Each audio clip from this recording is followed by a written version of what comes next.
Para darmos início a esta aula, primeiramente precisamos saber exatamente do que se trata o termo estrutura de capital. Sendo assim, podemos iniciar esta aula dizendo que este é um dos temas mais complexos relacionados às tomadas de decisões financeiras de uma empresa. Isso ocorre justamente pela dificuldade em optar por balancear os temas relacionados ao aumento da qualidade dos produtos e a fidelização do cliente ou buscar melhorias relacionadas à estrutura do capital.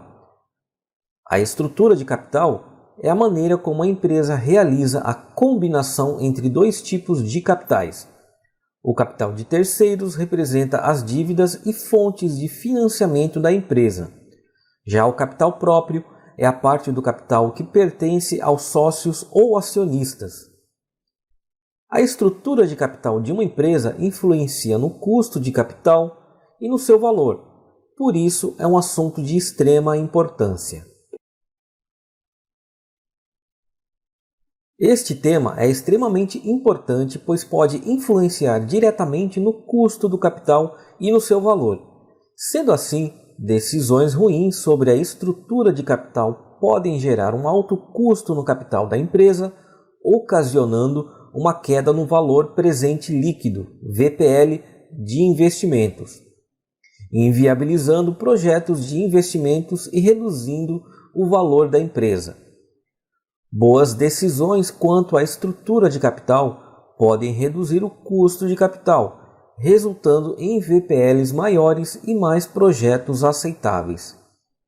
Sendo assim, com mais projetos sendo considerados viáveis, é criado mais valor à empresa para com seus acionistas.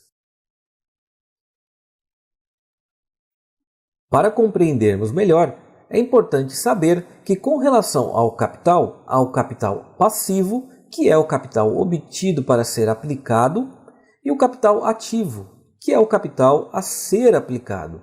Mas é importante saber que uma parte desse capital passivo também pode ser uma fonte de investimento.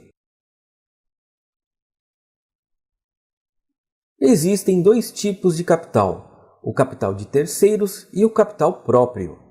A estrutura de capital é a maneira como a empresa realiza a combinação entre esses dois tipos de capitais. O capital de terceiros representa as dívidas e fontes de financiamento da empresa. Já o capital próprio é a parte do capital que pertence aos sócios ou acionistas. Outro ponto que podemos destacar é com relação à estrutura de capital e o balanço patrimonial. Uma vez que a estrutura de capital trata da composição dos capitais, significa que estamos falando do lado dos passivos.